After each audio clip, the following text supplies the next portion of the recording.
जय गुरुदेव, जय गुरुदेव। परम पुरुष गुरुदेव जी, जय गुरुदेव नाम। अलख अगम के पार में स्वामी तुम्हें प्रणाम। कोटि कोटि करु वंदना, अरब खरब प्रणाम। चरण कमल बिसरू नहीं, जय गुरुदेव नाम। जय गुरुदेव, जय गुरुदेव। वह दिन की सुधि आविल गुरु जी, वह दिन की सुधि आविल गुरु जी। जब हम रहली तुम्हारी हो, जब हम रहली तुम्हारी हो। वह दिन की सुधि आविल गुरु जी, जब हम रहली तुम्हारी हो। मौज सम्हारी अलग कई दिहला, देशवा से दिहला निकारी हो, देशवा से दिहला निकारी हो। रोवत चलली हम अपने मुलुकवा से, देशवा विदेशवा मझारी हो। वह दिन की सुधि आविल गुरु जी, जब हम रहली तुम्हारी हो। परम पूज्य स्वामी जी महाराज, आप सभी प्रेमियों सबको सादर जय गुरुदेव। ये मालिक की अपार दया है कि हम सबको आत्मा और परमात्मा का ये संदेश कहने और सुनने का अवसर मिलता है। आज ये आत्मा परमात्मा रूपी संत सद्गुरु से यह पूछती है कि हे मालिक, हमें आपने समझाया बुझाया तो हमें ये याद आ रहा है आपके बताने पर कि हम जब आपके पास थी, अपने घर में थी, आपकी थी, आप में हमारे में कोई भेद नहीं था, तो हमसे कौन सी ऐसी भूल हो गई थी, कौन सी ऐसी चूक हुई थी कि आपने हम सबको निज देश से निकाल दिया। वह कौन सा ऐसा हमने अपराध किया था जिसके कारण आपने अपने देश से नीचे उतार दिया। हे स्वामी जी, हे प्रभु, हमें याद आ रहा है कि हमने बहुत आपसे मिन्नत की थी, प्रार्थना की थी कि हम नहीं जाएंगे नीचे, लेकिन आपने कहा कि नीचे जाओ। हमने काल को वचन दे दिया है और जो ये सामान है, इस सामान को लेके जाओ और नीचे इस सामान को उतार देना, और हमारी ये आवाज़ है, हमारी एक डोरी है, इसी डोरी को पकड़ लेना, फिर वापस चले आना। आपने एक कहा था, लेकिन हम लोग जब नीचे उतर के आए और काल माया के देश में आ गए, तो काल माया ने हम लोगों के ऊपर भूल भरम का पर्दा डाल दिया कि बिचवा के लोग हमें नगन देखी की, चारी पाट दिहल संवारी हूँ।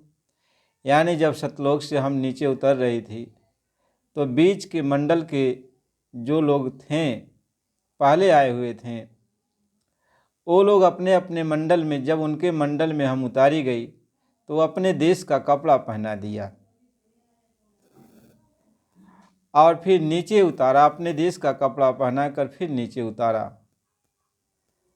फिर दूसरे मंडल के लोग फिर हमको दूसरा कपड़ा पहना कर फिर नीचे उतारे। फिर तीसरे मंडल के लोग फिर हमें कपड़ा पहना कर अपने यहाँ का फिर नीचे उतारे। फिर चौथे मंडल के लोग फिर कपड़ा पहना कर नीचे उतारे। नीचे मृत लोक में ये 4 कपड़ा पहना कर हमको नीचे उतारा गया कि बिचवा के लोग हमें नगन देखी की, चारी पाट दिहल संवारी हूँ। यानी ये 4 तरह का एक कपड़ा हमें पहनाया गया। मृतलोक में ये 5 तत्व का मोटा कपड़ा, जो छित जल पावा गगन समीरा, ये 5 तत्व का ये मोटा कपड़ा है जिसको स्थूल कपड़ा कहते। और स्वर्गलोक में यानी आद्या महाशक्ति से लेकर के और स्वर्ग आदि लोकों तक, इनमें भ्रमण करने के लिए हमें लिंग शरीर का कपड़ा पहनाया गया, लिंग शरीर का कपड़ा पहनाया गया। और सूक्ष्म देश से लेकर के और अनेक मंडल जो उसके अंदर हैं, वहाँ रहने के लिए हमें सूक्ष्म लोक में सूक्ष्म कपड़ा पहनाया गया। और कारण देश में ब्रह्म भगवान ने हमें कारण कपड़ा पहना करके ब्रह्मलोक में रहने के लिए विवश कर दिया। यानी ये 4 तरह का कपड़ा आत्मा के ऊपर लगाया गया, आत्मा को रोकने के लिए। और जब आत्मा इन चारों कपड़ों के उतारेगी तो अपने निखालिस रूप में आएगी, यानी जिस रूप में ये आत्मा वहाँ से चली थी तो उस रूप में वो आएगी। तो उस रूप में जब आत्मा आएगी तब भी आत्मा के ऊपर सतलोक में मैल थी, जो मैल आत्मा जो है उतार नहीं पाई थी और उसके ऊपर कपड़ा लपेट दिया गया था। अब ये मैल जब हम मानसरोवर में स्नान करेंगे तब ये मैल साफ होती है, तब आत्मा के ऊपर सतलोक की जो मैल थी वह खत्म हो जाती है। तब आत्मा जो है, आत्मा का अपना प्रकाश जो है तब 16 सूर्यों के 12 सूर्यों के बराबर हो जाता है। तब ये आत्मा अपने घर सतलोक की तरफ रवाना होती है। वैसे मालिक ने ये कहा था कि तुम नीचे यानी झझरे द्वीप में जाना और वहीं पे ये कपड़े को उतार देना। कहीं ये दो कला उतर कर आई और झझरी द्वीप में आन समाई, यहाँ बैठी तिरलोकी राची, 5 तीन की धूम अब माची। महात्मा ये समझाते हैं कि आत्मा जब मानसरोवर में स्नान करती है फिर निखालिस होकर के तब वो अपने घर वापिस सतलोक जाती है। लेकिन आत्मा के ऊपर जो ज़्यादा खराब कपड़ा पहनाया गया ये झझरी द्वीप से शुरू हुआ, यानी ईश्वर के धाम से शुरू हुआ। यहाँ माया और ईश्वर ने मिल करके ऐसा कपड़ा पहनाया कि आत्मा के ऊपर विषय विषयों का जहर चढ़ने लगा। अब यहीं से आत्मा को जो सुधि थी अपने घर जब पहुंचने की, कुछ याद आ रहा था अपने घर का, वह भूलने लगी। इसी को भूल भरम का पर्दा कहते हैं। ये भूल भरम का पर्दा आत्मा को जो है ईश्वर के धाम से शुरू हुआ, ईश्वर के धाम से शुरू हुआ। वैसे कारण पर्दा जब आत्मा को पहनाया गया था तो भी आत्मा को अपने घर की याद आ रही थी। आत्मा अपने घर की तरफ चल रही थी, सोच रही थी। लेकिन जब ये सूक्ष्म कपड़ा पहनाया गया तब ये आत्मा को जैसे बेहोशी छाने लगी, यानी इसको भूलने लगी, अपने घर की शुद्धि को धीरे धीरे भूलने लगी। और फिर नीचे उतार कर जब लिंग शरीर पहना दिया गया तो शुद्धि जो कुछ कुछ याद आ रही थी वह भी खत्म होने लगी। और जब ये जो है मोटा कपड़ा पहना दिया गया स्थूल शरीर का तो अंधकार छा गया, यानी ये एकदम आत्मा बेहोश हो गई। ये आत्मा अपने गुरु से प्रश्न करती है कि हे गुरु महाराज, आखिर हमसे कौन सी ऐसी चूक हुई थी कि जिसके कारण हम जो है अपने देश को छोड़ करके हमें आपने इस मर्तलोक तक भेज दिया। महात्मा इस बात को समझाते हैं। बाद में संत सदगुरु ये जवाब देते हैं, बताते हैं कि यह आत्मा, मैंने कोई ये अनजान में ये काम नहीं किया। मैं ये सोच रहा था कि सतलोक बिल्कुल निर्मल देश रहे, वहाँ कोई गंदगी न रहे। तो जो गंदगी थी तो मैंने पहले नीचे ही उतार दिया। अनेकों ब्रह्मांड ये जो बने हैं यहाँ पे, ये सब वहाँ की गंदगी थी। ये सूरज चाँद सितारे सब वहाँ की गंदगी थी। ये ईश्वर लोक, ब्रह्मलोक, पार ब्रह्मलोक, महाकाल देश, ये सब सतलोक की गंदगी थी। तो इसको हमने नीचे उतार दिया। इस सतलोक की गंदगी को, सतलोक की गंदगी को हमने नीचे उतार दिया। और तब हमने जो हमारे 16 पुत्र थे वह इस गंदगी में थे, तो हमसे वो कभी कभी जवाब करते थे। यानी उनके अंदर जब गंदगी का असर ज़्यादा होता तो वो समझ नहीं पाते थे। तो हमने सोचा जिस गंदगी में ये रह रहे हैं, जब इस गंदगी को हमने नीचे उतार दिया तो इनको भी नीचे उतार दिया जाए। तो ये 16 पुत्रों को नीचे उतार दिया, जिनको 16 ब्रह्म कहते हैं। अब इन 16 ब्रह्मों को अपनी आवाज़ पे नीचे उतार कर 16 मंडलों में, 16 द्वीपों में स्थापित कर दिया और कहा कि इसी पर बैठे रहो और यहाँ का अब तुम राजा बन के रहो।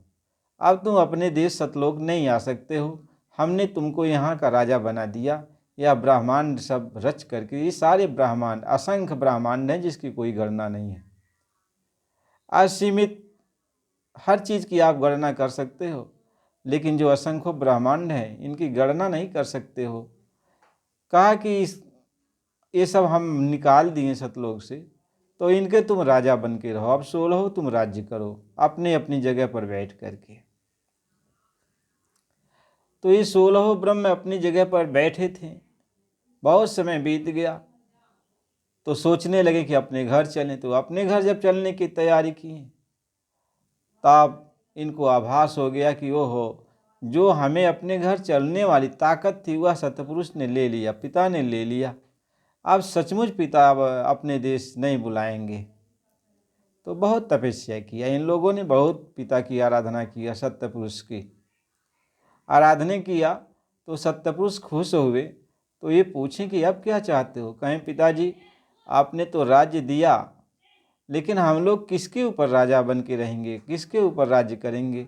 जब प्रजा रहेगी तब तो कोई भी सूरत नहीं है, कोई आत्मा नहीं है, तो राज्य किस पर करेंगे? तो कहेंगे अच्छा चाहते क्या हो? कहें हमें सूरतों का भंडार दे दीजिए। तो कहा ठीक है। तो 16 घड़ा यानी 16 घड़ा का भंडार, वहाँ तो घड़ा ही कहा जाएगा सतलोक में, कि एक एक घड़ा सूरतों का भंडार एक एक को दे दिया। लेकिन उसमें एक एक घड़े में इतनी सूरतें थीं कि यहाँ का जो मंडल था वह पूरा खचाखच भर गया। तो उसी में हम लोग भी थे, उसी सूरतों में हम लोग भी थे। तो हम लोग अपने प्रभु से, पिता से कहने लगे, आखिर हमने क्या गलती किया, हम लोगों को क्यों भेज रहे हो। तो पिता ने कहा कि देखो, गलती तो तुम्हारी कुछ नहीं है, लेकिन तुम्हारे ऊपर भी कुछ गंदगी लगी हुई है। तो मैं ये सोचता हूँ कि ये गंदगी तुम नीचे उतार दो, क्योंकि यहाँ हम गंदगी, अब सतलोक में गंदगी लेके रह नहीं सकते हो, क्योंकि गंदगी का यह सतलोक नहीं रहेगा, अब निर्मल देश एकदम रहेगा।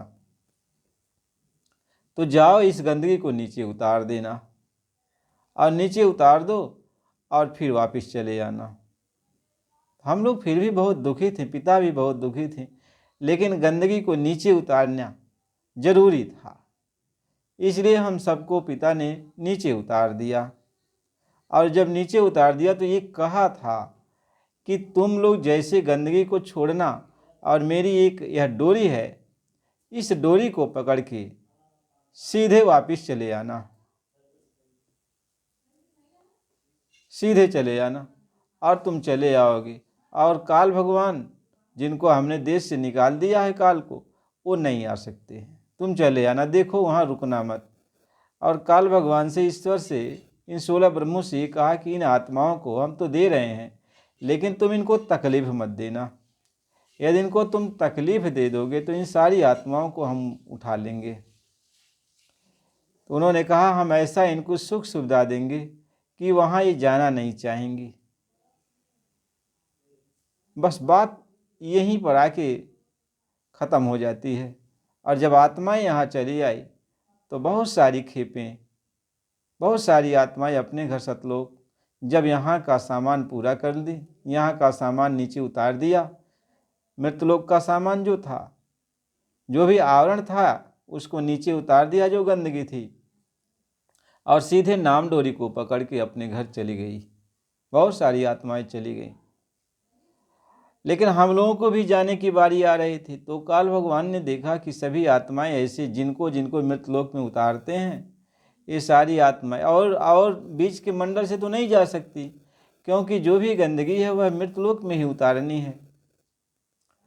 तो बीच के मंडल से तो जा नहीं सकती, क्योंकि गंदगी जब तक उतारेंगे तो जाएंगी नहीं। तो मृतलोक में वो सोचने लगे, ईश्वर की मृतलोक में हम जितनी आत्माओं को भेजते हैं, वो सारी आत्माएं गंदगी को उतार कर और सीधे निर्मल होकर के अपने देश चली जाती हैं। ऐसे सभी आत्माएं जब चली जाएंगी तो फिर हम राज्य किस पर करेंगे। तो राज्य किस पर करेंगे, तो इनको अब रोकना चाहिए। तब उन्होंने कर्मों का विधान बनाया, कर्मों का विधान बनाया, जिसमें 80,000 कर्मकांड, 16,000 उपासना कांड और 4,000 ज्ञान कांड, यानी ब्रह्मा जी को 1,00,000 श्लोक सुनाया था। और ब्रह्मा जी ने उसी 1,00,000 श्लोक में 80,000 श्लोक कर्म कांड का था, और 16,000 श्लोक उपासना का था, और 4,000 श्लोक ज्ञान का था। ये 1,00,000 श्लोक ब्रह्मा जी को ईश्वर ने सुनाया और कहा कि देखो, अब इसमें सब कुछ है, आपको अलग से कुछ कहने की ज़रूरत नहीं है। अब जाके उन सारी आत्माओं को ये बता दो कि ये मृतलोक का विधान है। अब तक तो हमारे देश का कोई विधान नहीं था, आप जैसे भी रहते चले जाते, लेकिन अब हमारे देश का विधान है कि हमारे देश का ये कानून है कि हमारे देश में ये अच्छा काम है, हमारे देश में ये बुरा काम है, ये खराब काम है। तो यदि हमारे देश का अच्छा काम करोगे तो आपको अच्छी सुख सुविधा देंगे। देखो, हम बहुत सारे लोक बनाए हैं सुख सुविधा के लिए, तो उस लोक में आपको रखेंगे, आप आराम से वहाँ रहेंगे। और यदि हमारे देश के कानून के खिलाफ कोई ऐसा काम करेंगे खराब काम करेंगे तो फिर नरक बनाया हूँ कि उसमें आपको मारा पीटा जाएगा, काटा जाएगा, सड़ाया जाएगा, तपाया जाएगा। और फिर 84 का जेल खाना बनाया हूँ और इस 84 के जेल खाने में आपको डाल दिया जाएगा। ये कुत्ते, बिल्ली, गधा, ऊँट, पेड़ पौधे, हाथी, घोड़े, ये सब, ये आपको पूर्ण स्वतंत्रता दे देता हूँ। यदि हमारे देश के कानून का कोई काम आप नहीं करेंगे और इसके बाद समय आपका पूरा होगा तो आप जो गंदगी लेके आए हैं उतार देंगे, जो कपड़ा पहन के आप आए हैं उसको आप उतार देंगे और फिर जो है सीधे आप अपने घर सतलोक चले जाएंगे। कोई रोक टोक नहीं होगी, आपको कोई नहीं रोकेगा। यह स्वतंत्रता है। ये नहीं है कि हम आपको जो है ज़बरदस्ती ये काम करने के लिए कह रहे हैं। 10,000 वर्ष तक ये प्रचार कराया गया, सभी आत्माओं को सुनाया गया और कहा कि 10,000 वर्ष के बाद यह कानून लागू हो जाएगा। 10,000 वर्ष के बाद जब प्रचार के बाद ये कानून लागू किया गया तो 10,000 वर्ष तक आत्मा तो सुनी और इसमें अच्छा बुरा काम करती थी, तो कानून लागू नहीं था तो कोई आत्मा के ऊपर असर नहीं होता था। ये इतनी बड़ी समझदारी ईश्वर ने किया था कि 10,000 वर्ष तक आत्मा को अच्छा बुरा करने का पूरा अधिकार दे दिया था और उसका न अच्छा फल न बुरा फल, कोई फल नहीं मिलने वाला था। तो आत्मा धीरे धीरे सोचने लगे कि हम कुछ भी करते हैं इसका कोई फल नहीं लगता, हम जैसे निर्मल हैं वैसे निर्मल हैं। तो ये 10,000 वर्ष तक तो आत्माएं जो है अच्छा बुरा जो भी समझ में आता था करती थीं। आत्माओं के ऊपर पाप पुण्य कोई मैल नहीं चढ़ता था। लेकिन 10,000 वर्ष के बाद जब कानून लागू किया गया, घोषणा कर दी गई कि आज से कानून लागू हो गया, तो जिसकी जो आदत बन जाती है, जो आदत जिसको पड़ जाती है वह आदत तो जल्दी छूटती नहीं। तो हम सारी आत्माओं को आदत बन गई थी ये अच्छा बुरा करने के लिए। तो कितनों हमें समझाया गया था कि हमारे देश के कानून को यदि आप नहीं काम करेंगे तो आप अपने देश चले जाओगे। लेकिन हम लोगों की आदत बन गई थी 10,000 वर्ष तक करते करते, क्योंकि सतयुग में 1,00,000 वर्ष की उम्र होती थी। तो 10,000 वर्ष तक तो इसी खिलवाड़ में हम लोगों को आदत बन गई और जैसे कानून लागू हुआ तैसे हमने अच्छा खराब करते गए और धीरे धीरे पाप पुण्य लदता गया और आँख के सामने, कान के सामने, जबान के सामने, नाक के सामने ये अंधेरा छाने लगा। धीरे धीरे आत्मा को भगवान की जो आवाज़ सुनाई पड़ती थी वो आवाज़ भी सुनाई पड़ना बंद हो गई। जो उनका रूप दिखाई पड़ता था रूप भी दिखाई पड़ना बंद हो गया। जो वहाँ की सुगंधी आ रही थी वह भी बंद हो गया। जो अमृत आत्मा को पीने को मिल रहा था, अब जब जबान बंद हो गई तो वह भी बंद हो गया। अब आत्मा जो है, अब जैसे कोई मछली होती है और जो है जब पानी सूख जाता है तो मछली तड़पने लगती है। अब उसी तरीके से जब आँख, कान, जबान, नाक सब बंद हो गए, यानी आत्मा के, सूरत के, और कुछ भी उसको हासिल नहीं हो रहा है, तब आत्मा को जो है तड़प पैदा हो गई। अब क्योंकि आत्मा को भूख लगी है तो उसको अमृत पीने को मिल नहीं रहा है, तब आत्मा को जो है विषयों का रस पिलाया जाने लगा। जैसे मदिरा होता है यहाँ का, और वहाँ का जो है उनका बनाया हुआ विष, यानी विषय जिसमें विषय है रूप, रस, गंध, स्पर्श, ध्वनि, ये विषय हैं। और इसकी जो रस होते हैं, जो निकलते हैं विषयों का रस, एक काम है, क्रोध है, लोभ है, मोह है, अहंकार है। एक काम, ये विकार है, उसमें से ये विकार निकलते हैं विषयों में से। अब हमको ये पिलाया जाने लगा, हम विषयों में रत हो गए। अब विषय, अब धीरे धीरे जब विषय पिलाया जाने लगा तो विषय से संतुष्टि धीरे धीरे मिलने लगी। अब विषयों का जहर चढ़ गया अंदर में। अब हम एकदम शुद्ध भूल गए अपने देश की, अब विषयों में रत हो गए। अब इसी देश को अपना मानने लगे, इसी कर्म धर्म को अपना मानने लगे और इसी में हम फंस गए। अब कोई समझाता बुझाता है तो भी समझ में नहीं आता। कि जब तक ये विषयों का जो जहर है उतरेगा नहीं, तब तक हम अपने घर जा नहीं सकते, हमें अपने घर की याद नहीं। भाई कोई कितनों कहे कि अपना घर सतलोक है, सतलोक है, चलो अपने घर, हमें जब यादें नहीं आएगा, हमारी इच्छा ही नहीं कहेगी, तो कहते रहो आप। महात्मा यही समझाते हैं, कहते कहते सब थक जाते हैं, लेकिन जब इनके अंदर का विषय नहीं उतरता, जहर नहीं उतरता है, तो ये सुनते ही नहीं। इसलिए महात्मा ये समझाते हैं कि कामी क्रोधी लालची इनसे भक्ति न होय, भक्ति करे कोई सूरमा जाति वरन कुल खोय।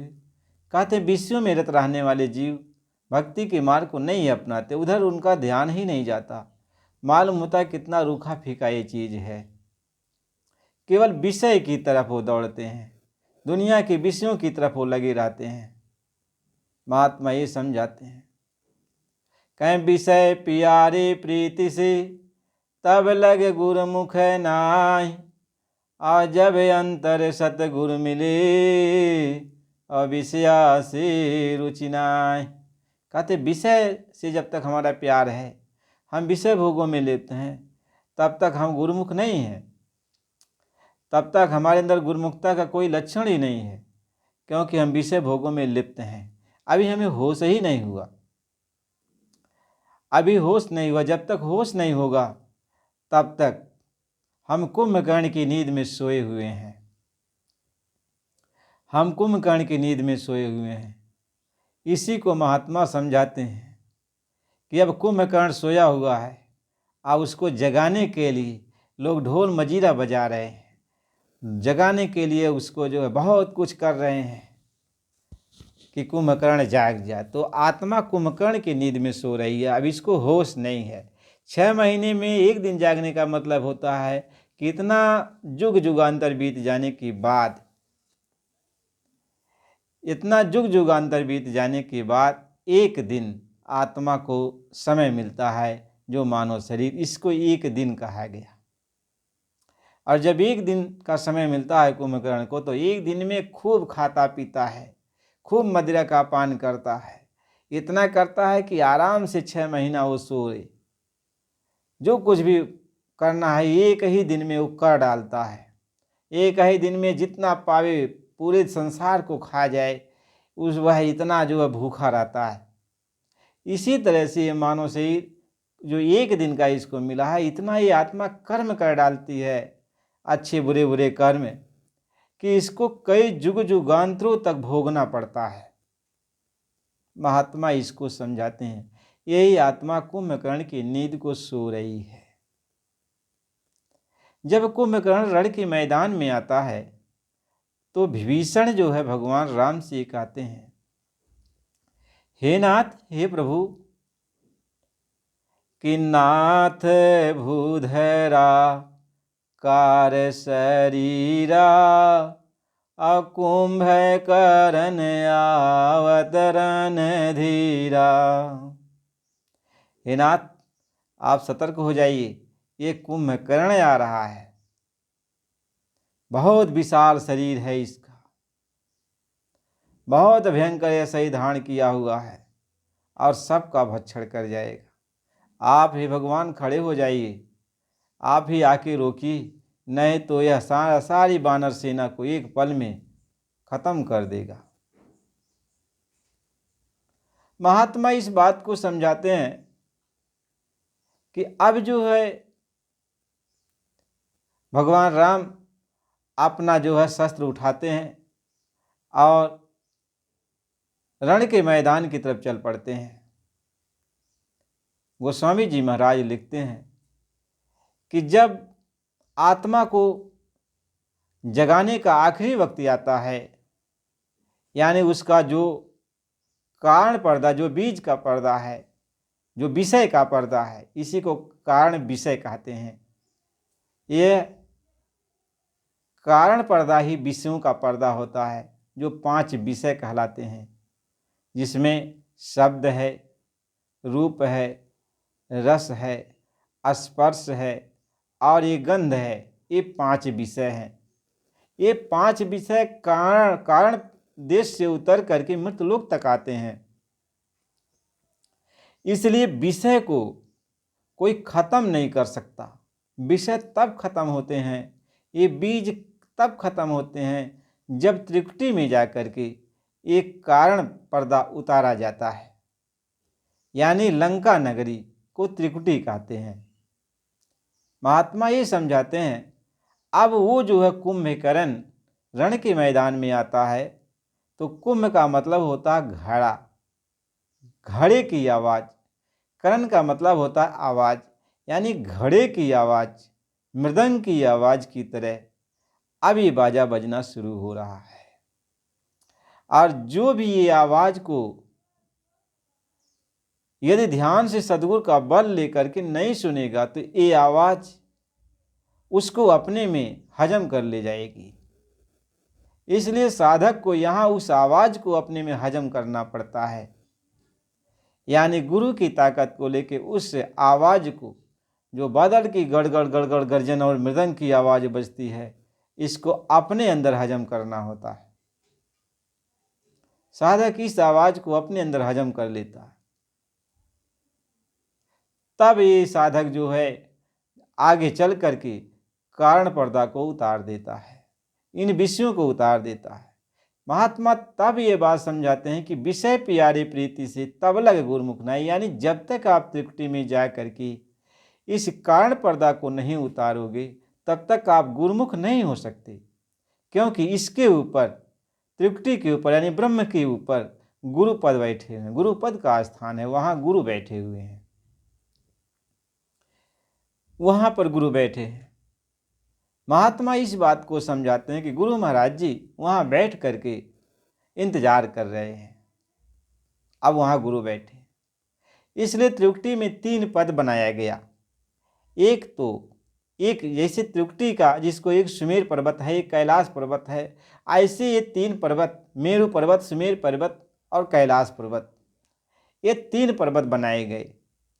इसको महात्मा ये समझाते हैं कि अब लंका नगरी में पहुंच करके अब ये साधक जो है ब्रह्म को, यानी त्रिकुटी को, लंका को ढाता है।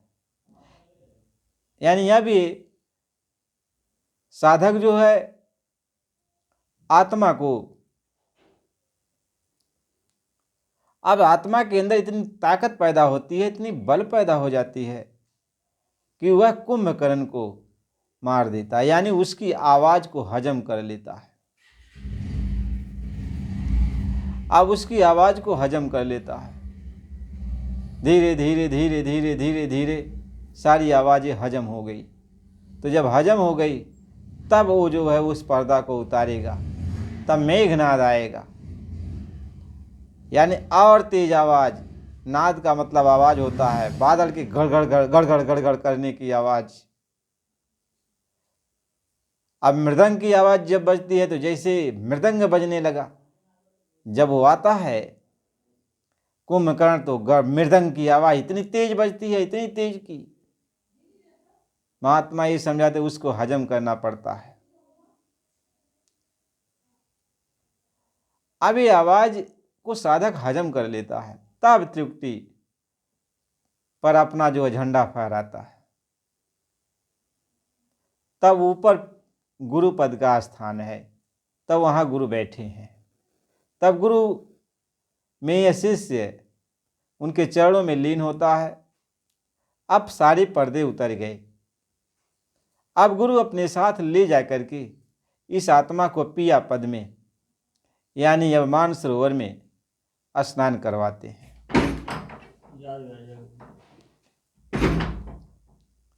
अब मानसरोवर में स्नान करवाते हैं। अब ये आत्मा मानसरोवर में स्नान करती है। अब उसके ऊपर जो है, जो भी पर्दे हैं उतर गए। लेकिन जब कोई पर्दा चढ़ जाता है तो उसकी गंदगी तो कुछ लगी रहती है। कोई भी कपड़ा हो आपके ऊपर लगा दिया गया तो उसकी गंदगी रहती है ना, तो उसको धोना पड़ता है। अब उसको मानसरोवर में धोया जाता है। पूर्ण रूप से आत्मा निखालिस हो जाती है। झरझर झरझर सारे जो कुछ भी लगे हुए रहते हैं वो सब झड़ जाते हैं।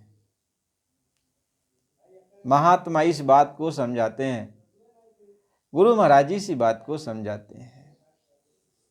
कितना गुरु की दया है, कृपा है। मालिक की इसमें कोई गलती नहीं। हमारे ऊपर, आपके ऊपर जब गंदगी थी तो तभी नीचे उतारा गया, लेकिन हम यहाँ के फंस गए तो फिर वो मालिक आया और हमको समझा बुझा करके ले चलने के लिए कह रहा है। हम उसी मालिक से लड़ाई करते हैं। तो आत्मा कहती है कि तू ही मोरी लगन, तू ही मोरी लगन लगायो ये फकीरवा,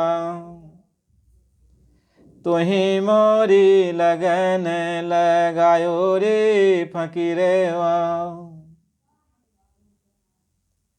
सोवत रहली हम अपने मंदिरवा में, और सबदन मारी जगायो रे फकीरवा। यानी ये आत्मा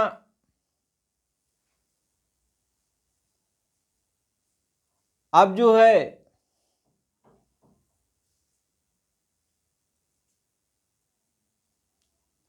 अब ये आत्मा जो है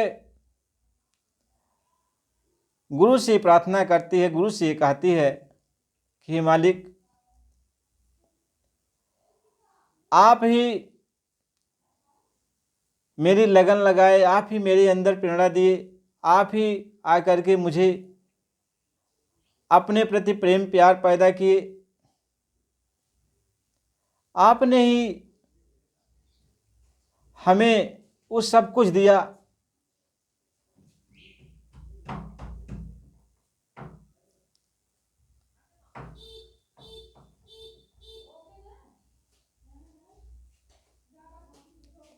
गुरु महाराज जी की ये कृपा दया है कि आत्मा जो है बराबर